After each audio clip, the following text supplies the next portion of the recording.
Agora são 3h06. Eu estou aqui com Sandra Martinhago. Sandra é psicóloga, ela é terapeuta do método SNT, que daqui a pouco ela vai explicar um pouco para a gente. Mas tem a minha discussão com a Sandra hoje é a seguinte: a gente trabalha nas empresas, quem aí tem uma vida profissional já, que teve várias experiências nas empresas, até mesmo na vida pessoal, isso pode servir como uma questão da vida pessoal.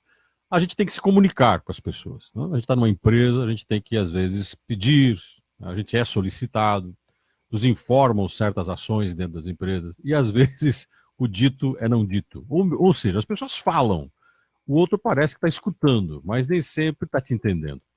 Por que a comunicação é tão difícil dentro do ambiente empresarial? E na vida da gente também, por que é difícil às vezes? Sandra, boa tarde. Boa tarde, Gilson. Prazer estar aqui com vocês. Muito obrigado pelo convite. Tá. Quando a gente fala de se comunicar, uma empresa é essencial a comunicação, seja ela o que for, produto ou serviço. Na vida da gente é importante com o parceiro, com o filho, né? Por que às vezes a comunicação é tão difícil? A comunicação ela acaba se tornando difícil porque nós falamos muito de forma abstrata. Então, nós usamos muito a linguagem da química, muito a linguagem da física, e a gente pensa que os outros entenderam. Uhum. Tá? Então, a gente chega assim, nossa, hoje o clima está pesado aqui, né? Uhum. E a gente acha que entendeu o que é clima pesado. O pesado pode ser leve para o outro ou não. O pesado pode ser leve. Tá normal, né? Tá tudo normal. Então, o que é esse pesado? O que é esse leve? Então, como nós vivemos com uma linguagem muito figurativa, e a gente aprendeu a falar nesses códigos, então a gente usa um código, se você tem uma compreensão para aquele código, você diz entendi. Quer dizer, mas a tua compreensão pode não ser do outro. Exatamente, aí que começa os problemas. E, por exemplo, as empresas elas falam muito de comprometimento. Uhum. Que as pessoas têm que se comprometer. E aí, vestir a camisa da empresa. Vestir a camisa da empresa e as pessoas acham que os outros sabem o que é isso. Você me explica um pouco qual é o número da camisa. Qual que é o número da camisa, como que é isso. Então, não fica claro o que as pessoas querem, as pessoas não deixam isso claro. Porque há uma ilusão de que subsentende que o outro entendeu. Tá, Sandra, aí no caso, é aquela história, né? A gente tem que aprender a explicar direitinho. Exato. Do tipo assim, Sandra, eu tenho algumas observações sobre o seu trabalho. Pô, se a pessoa já for meio assim, insegura, as observações dela, tudo errado. Tudo errado. Tá complicado. Como pode ser apenas um detalhe, tá tudo certo, é uma coisa pequena. Isso é o problema. Isso ficou um pouco complicado com essa história do feedback burger. Né? Feedback burger, explica isso um pouquinho. Feedback burger é um termo que eles estão usando para dizer como você deve dar feedback para o seu funcionário. Então, você entra com 2 fatias de pão e uma de recheio. Uhum. Então, feedback burger. Só que aí o que começou a acontecer? Então, me explica por que das 2 fatias de pão e do recheio? Porque assim, você entra dando um elogio, tá. Depois você... A essência do negócio tem que ser dito. Precisa, e depois você termina com elogio. Amacia, entrega o produto amargo e depois dá uma endossada no final. Só que isso deu um problema nas empresas. Quando você chama o seu funcionário e diz, olha, cara, sabe que você está indo muito bem, ele já sabe, lá vem atrás de todo elogio vem uma crítica. Isso, mas por quê? Porque o elogio não é para a pessoa. Entenderam isso errado. Você não vai fazer um elogio para a pessoa. Quando se diz, dá um elogio, diz o que quer e termina com elogio, eu vou chegar aqui e vou dizer assim, olha, Gilson, que legal, teu programa tá fantástico, porque você está fazendo isso, isso, isso e isso. Então, eu te dou um elogio com fatos concretos, que qualquer pessoa pode ver aquilo que está sendo dito. Qualquer pessoa acompanha a nossa conversa e diz assim, a Sandra não deixou nenhuma dúvida sobre o que ela falou. Ele sabe por quê? Porque ela falou disso, disso e disso, com essas e essas características. Então, a pessoa entende porque eu estou falando de fatos. Né? Eu estou dizendo assim, olha, aqui em cima dessa mesa tem um objeto de couro. Todo mundo sabe que é um objeto de couro, não se tem dúvida. Mas esse negócio aqui é muito bonito, né? O que é isso? Bonito comparado ao quê? Então, eu não tenho isso. Então, aí as pessoas chegam na empresa fazendo um elogio à pessoa. Não, é um elogio àquilo de que está se tratando. O que daquilo que eu estou tratando com você é bom e que não há sombra de dúvidas a hora que eu falar. Eu vou falar em fatos concretos. Sandra, eu vou te interromper porque me veio a curiosidade. A gente confunde muito, pelo que você está falando, na empresa, da objetividade do teu trabalho e não de você como pessoa. Exato, exatamente isso. E aí os elogios, às vezes, eles passam a ser uma capa de fundo para conquista.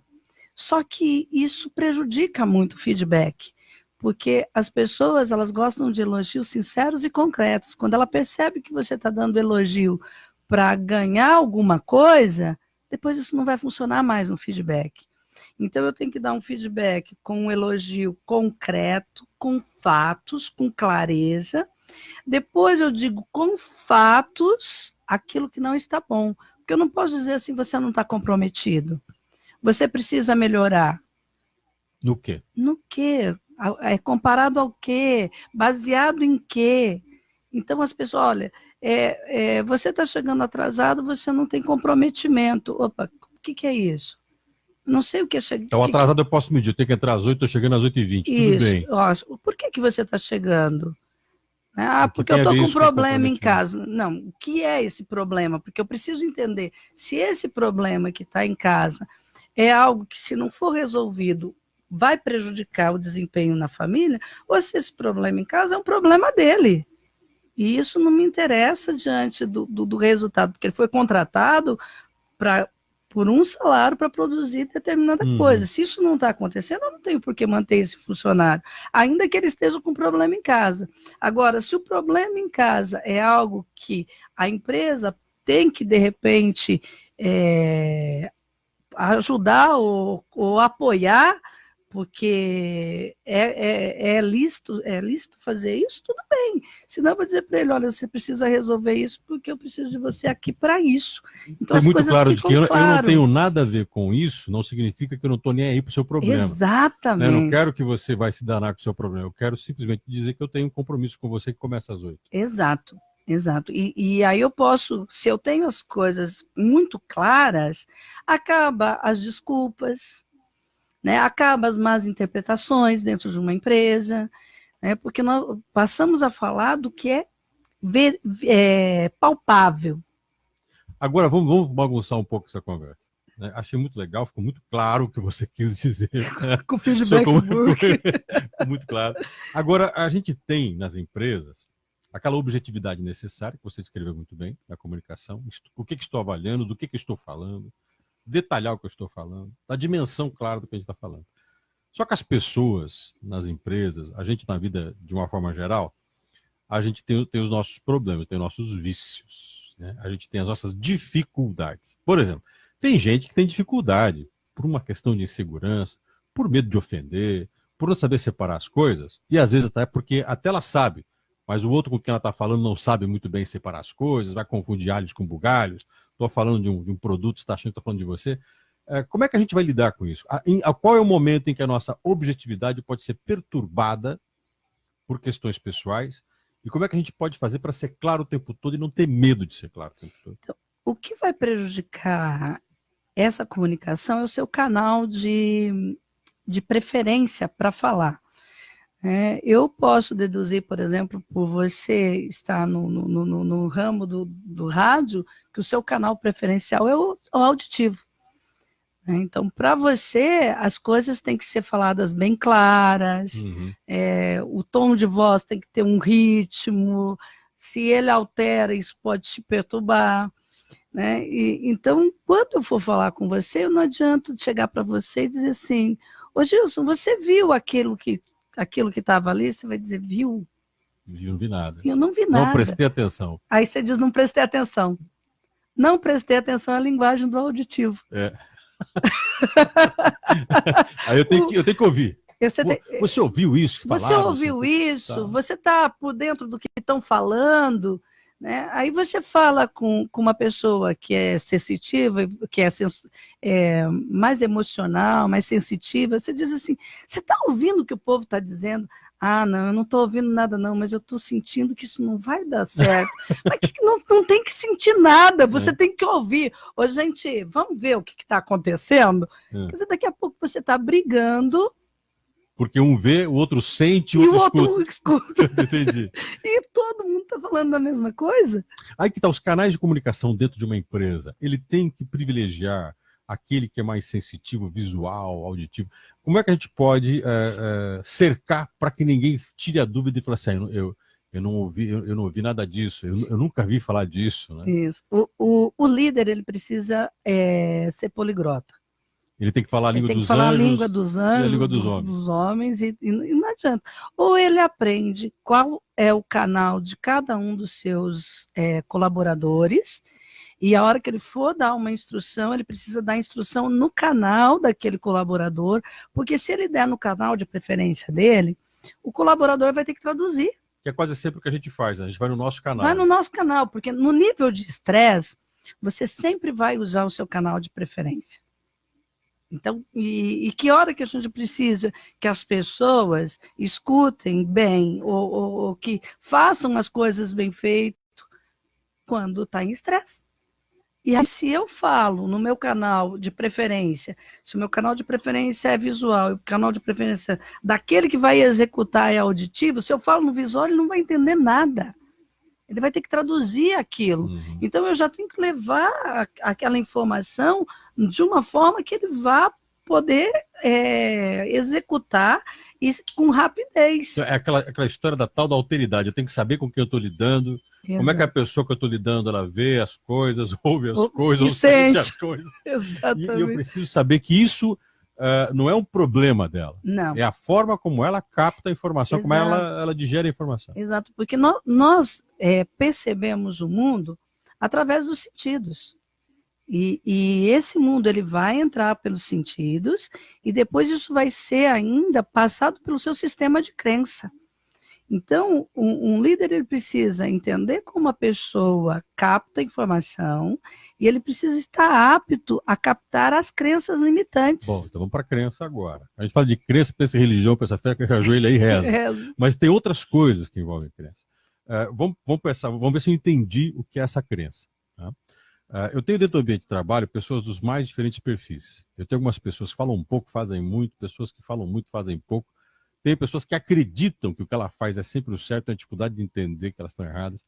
Tem pessoas que quase sempre são inseguras, por mais que façam as coisas certas. Isso são crenças. A gente é meio convencido no mundo de que a gente está ali para cumprir um papel, e na comunicação isso é complicado. Isso, na realidade, nesse momento você não está falando de crença, você está falando de metaprograma. Metaprograma, tá legal. Então vamos voltar para a crença, depois você volta para o metaprograma. Vamos lá, crença. Então, a crença é quando eu digo assim, eu não consigo, eu não posso, eu não sou capaz, eu não estou vendo perspectiva nisso, eu não sei se isso vai dar certo. Então, isso é um programa de crenças, é um pensamento limitante. Então, o pensamento limitante, nem sempre ele é negativo. Porque aí eu posso dizer assim, não, eu vou fazer porque eu sou bom.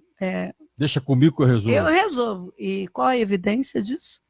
Você acredita nisso, é a sua crença. Você acredita, mas tem evidência? Tem um lado bom nisso, tem um lado ruim. Tem um lado ruim. Então, toda vez que eu tenho ou uma crença negativa ou uma crença positiva, eu sempre digo para as pessoas, que eu falo assim que eu sou uma psicóloga mesmo um pouco ao revés, porque eu digo assim, nunca mais acredite em você de hoje em diante.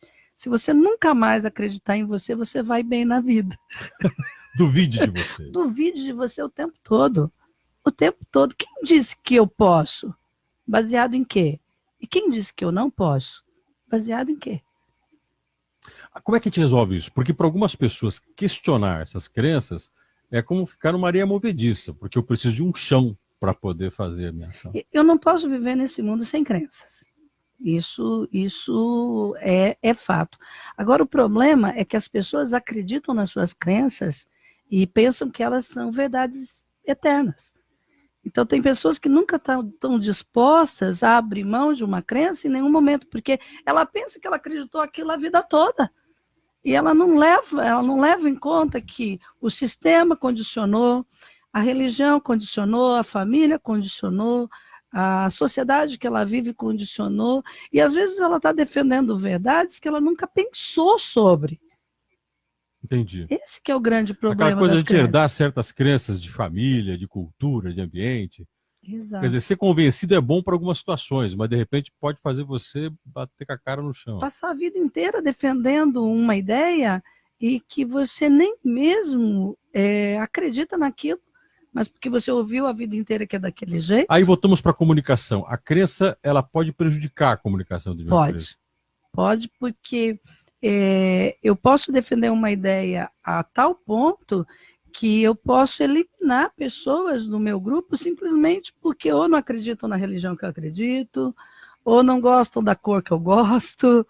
Deixa eu te fazer uma pergunta. Velhos modelos de empresas, tem gente que ficou muito bem sucedido com empresas no modelo tradicional. Vou brincar com você aí. Aquelas empresas analógicas, as empresas em que as pessoas tinham mais um contato tete a tete, a gente não tinha tanto estas redes sociais, contatos pela internet. Eram empresas em que, talvez alguns que tenham herdado dos seus pais, dos seus avós, empresas dos avós, dos pais. Né? E eles criaram crenças, gente. Criaram certas formas de achar que o certo, o que deve ser feito é de tal forma e não de tal forma. Né?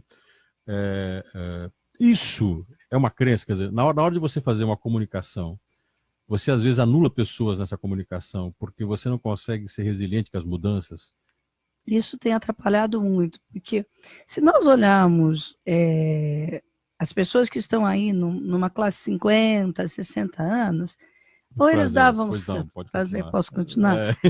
Ou você dava certo ou você dava certo. Você não tinha herança, você não tinha quem te possibilitava. Você tinha que sair cedo de casa para trabalhar. Você tinha que sair cedo de casa e você tinha o quê? Se você conseguiu alguma coisa, beleza. Né? Tá ótimo. E essas pessoas, elas criaram esse mundo. Esse mundo que está aqui foi essa geração que fez isso. Que está aqui. Agora nós estamos entrando com um público que eles estão chegando com a coisa pronta. Eles não sabem o sofrimento de fazer isso. E agora nós temos choques de realidade. Então, na nossa época, né, prazer, né, nessa faixa aí, nós precisávamos de alguém que nos ensinava com mais experiência para que a gente pudesse crescer. Nesse momento, nós precisamos de gente com menos experiência para conseguirmos ficar nesse mundo. Então hoje o fato da pessoa não ter passado pelo que essas pessoas passaram não significa que elas sabem menos. Significa que elas têm um saber diferente. A coisa do vício, menos vícios. Menos vícios. São mais resilientes. Exato. Aceitam melhor as mudanças, têm menos conceitos e preconceitos. Pessoas que não estão tão arraigadas às suas crenças e estão dispostas a mudá-las. Aí as pessoas vão dizer assim, mas eu vou ficar mudando de crença e aí eu vou ser quem? Não, você viva pelos seus valores. Eu posso mudar meu pensamento sem mudar aquilo que é a essência da minha alma, que é o que eu acredito no sentido então você de valor. Muda a questão de crença com valores, você desconecta isso. Desconecta. E numa comunicação a gente tem que ter valores, mas não tem que ficar preso à crença. Exatamente, porque você já pensou, eu como psicóloga, se eu só for atender pessoas que pensam como eu, então eu não vou ampliar consciência, eu vou criar pessoas que pensam igual a mim. Entendi. Você precisa aprender a lidar com o diferente. Com o diferente. Essa é o segredo da comunicação. É o segredo da comunicação. Então, diante do bem maior, né, o que você vai fazer, como você vai trabalhar essas coisas, e agora eu posso abrir mão de algumas coisas em prol de outras, mas tem gente que não faz isso. E tem muita coisa, Gilson, que vai influenciar nesse andamento da comunicação. Então, nós já falamos de crenças, agora estamos falando de valores, nós já falamos de sistemas de representação que eu vejo, que eu ouço e o que eu sinto.